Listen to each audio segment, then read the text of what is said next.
He's already seen a squirrel run off and had excellent impulse control, stopped, did not go under the fence. So I'm going to take him over here when he knows where we're going, where it's a little bit more distracting. Thankfully, my neighbor, who's just up the road here, she owns the other side of where we're going, and her friend owns where he's running. So, over here. Good boy. So I'm not too concerned if he did run off.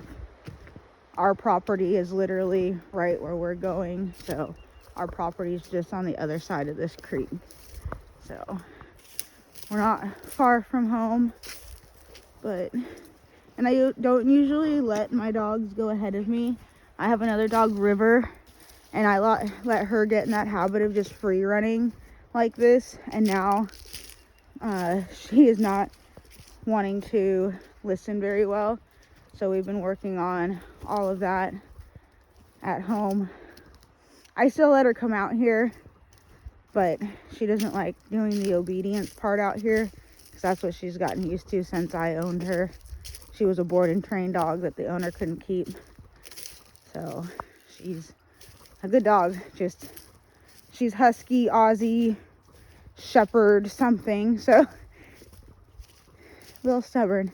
But since he knows and he listens, I don't mind going over here and we can cross our creek.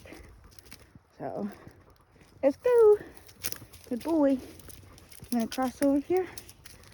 So I wanted to talk a little bit about recall, because there's a lot of different, not only ways you can do it, a lot of people, gotta put my other glove away, rely on different tools, different methods.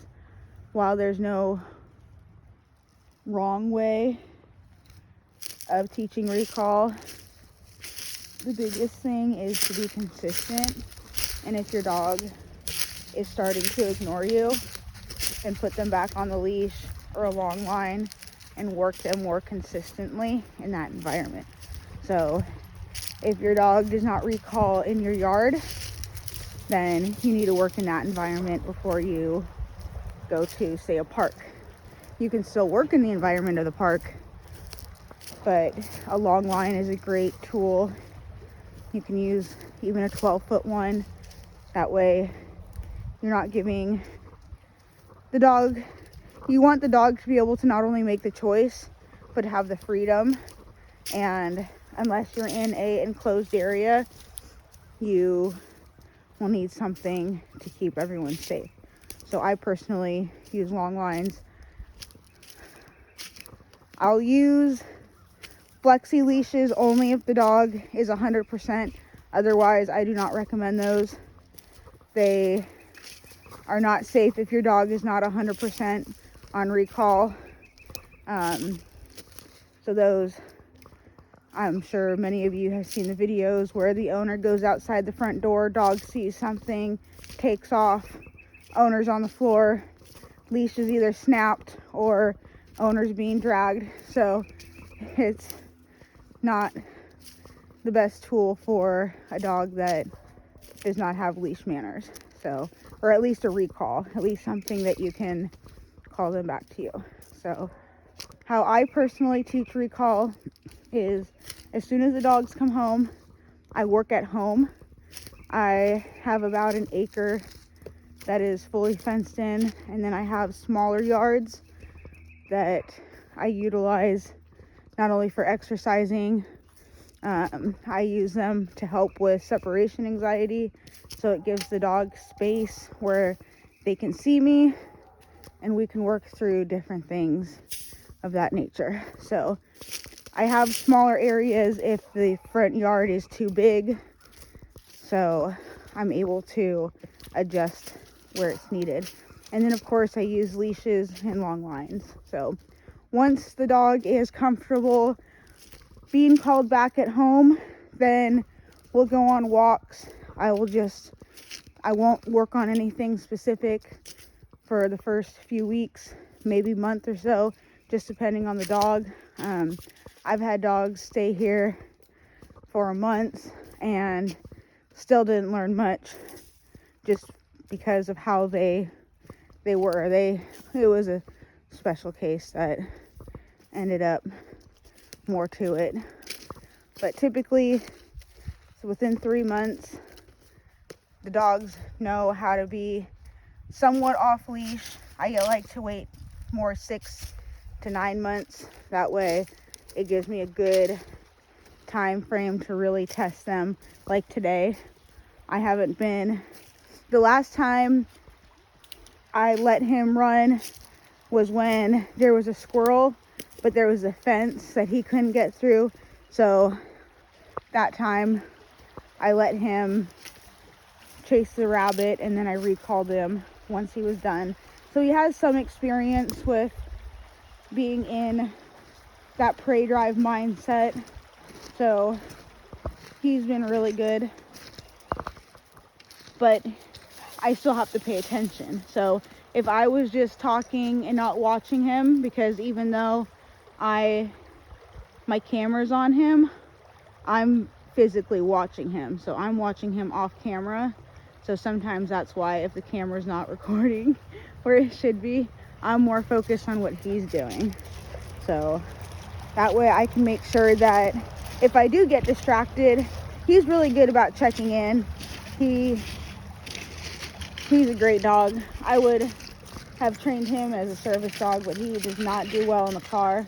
So I'm going to see, now that we have our SUV situated, if getting a crate set up in there helps, so I can get him out and see how he does, because he's a great dog. I'd like to maybe show him. So there's a lot of things I'd like to do with him that involves the car. So we're going to start working on that. See how he does. But the recall, you just have to be consistent, and no matter what you do. And even if you decided to go with the e-collar, I personally don't use them. But if you chose that, the dog still needs to know the recall, at least the basis of it. I know some trainers will strictly utilize the e-collar without even teaching the dog anything. So that is how the dog learns, is through the e-collar, which is up to you as the owner. I train positive.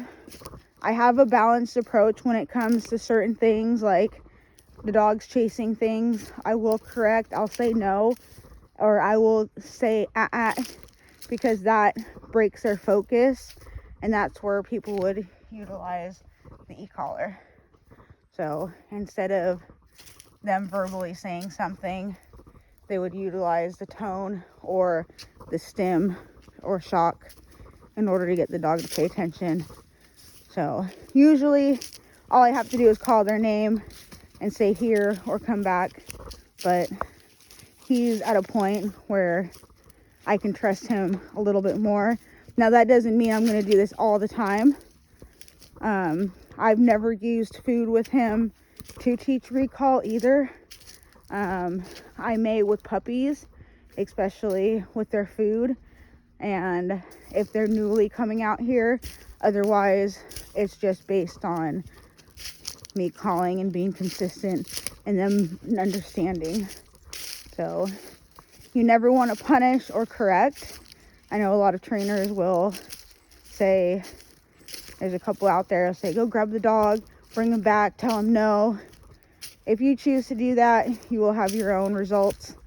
I personally just either call them back, however long it takes, because you know dogs will be dogs. So for example, if Boss took off right now and wouldn't come back, I would get on my hands and knees, talk high-pitched voice, like, Bossy, Bossy, Boss, come on, Boss, good boy, come on, oh, good boy, good puppy, oh, be careful, good boy.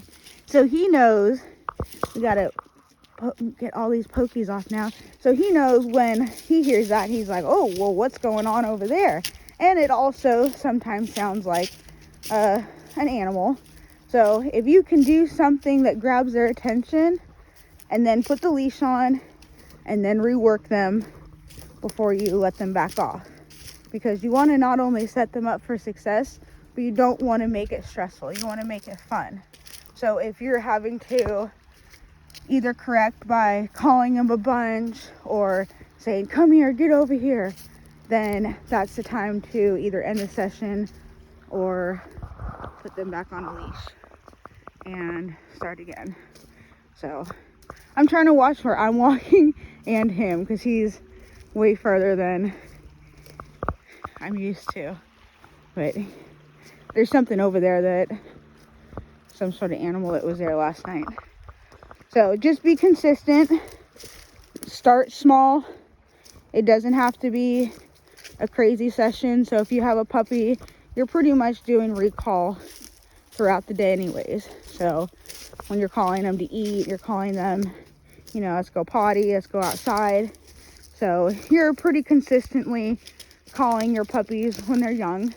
If they're a little older, let them settle before either work them, like take them for a walk, play with them with no expectations, no like training, just working on getting that energy out, and then go into the structure of training or intertwining the obedience.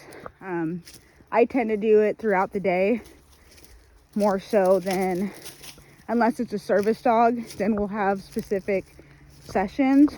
But even then, I train throughout the day. So even if they're playing in the front yard, I'll work on recalling them back. I'll work on them sitting down, stay. We'll do tethers. I tether throughout my yard. That way they get used to settling in a familiar environment with distractions, because it's fun to see your friends playing and running around. So it's a good first start. So that's where you just want to be consistent. Start small, 5-10 minutes at a time, and build from there. So over here, boss. Some dogs take time, others catch on real quick.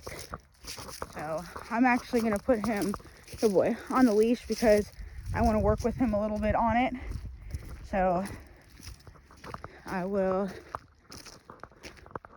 see how he does with that. But I just want to talk a little bit, we're going back home this way, a little bit about recall and how I personally do it. I just reward every check-in. That's the number one thing I do. Even if they're on leash, even if they stop to be like, hey, what you doing? I will reward. And that's when I tend to bring some food, even if it's part of their food. People think I don't feed my dogs because I use food, when they get their 2 meals a day and food on top of that, or treats or whatever. So it's all calculated in. Where you want to worry is if your dog has a sensitive stomach, they're prone to gaining weight. If they have some sort of medical condition, which at that point you wouldn't be working as a service dog, but just in general, as long as your dog is not gaining weight from additional calories added in, then it's completely fine to add extra.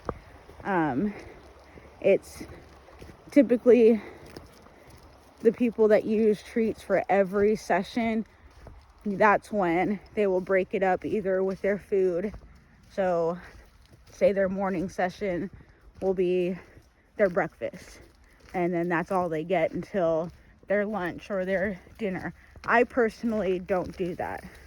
I don't like to do that. I don't want my dogs to work for their food. I like them to have their meal as a meal. So if I'm going to do that, I will either take from the evening feed, like half a cup, and then I will add in additional calories either through wet food, meat, or just additional kibble in the evening. So I won't take away from their daily amount as far as using it to train. Come on, boss. So it's just something that I personally choose to do. You're able to train how you would like, but I'm just putting it out there now that I'm thinking about it, because I have been, I don't want to say accused, but assumed that that is what I do. I do not. So I always make sure they're getting the correct amount, because you don't want to overfeed, because then they're not able to digest the nutrients very well. So it's a balance. But like today, he had his full breakfast, and then we rested for a while before we came out for a walk. He has a chew that he's able to have whenever. And then since he did well with his recall and not going after the squirrel, I have some raw meat that's left for whoever dog, since I unfortunately left it out, so we can't eat it. So he can have some of that. And then this will be our session for today. I have 2 other dogs I have to train this afternoon. So we worked on a little bit of leash work inside earlier with peanut butter. I don't usually use peanut butter, but I was just curious to see how he would do. And yeah, we're not going to use peanut butter for training. He had fun with it. But this is a little bit longer of a video than I normally do, so if you have watched it this far, thank you. I appreciate it. I just wanted to get a little bit of a talk out in regards to recall.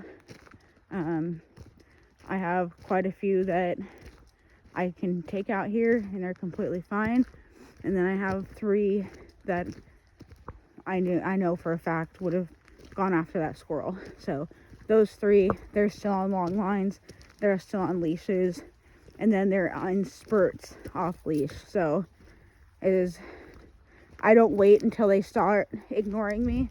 I will put them back on when they're still listening and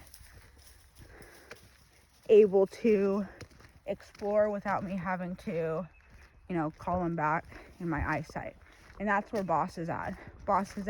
As long as I'm walking, I don't care if he goes in the woods. This is our property. So if he ran down there, I wouldn't care, because he knows he's going to come back and follow me. So he's bonded to me more than I've bonded to him.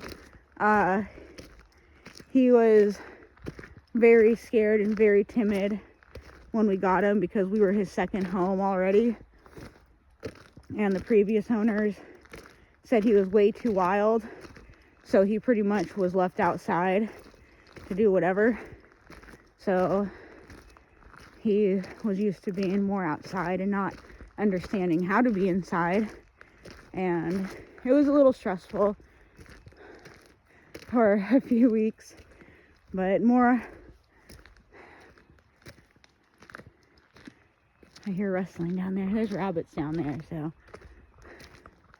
more so on his end, just because I do have other dogs. So, oh, he's watching. But this is how smart he is. I told him we can come up to our property in the woods, and I would let him run around in here. I just have to make sure he's not trying to stalk a cat, because that is something, yeah. Boss, leave it. That's a kitty cat.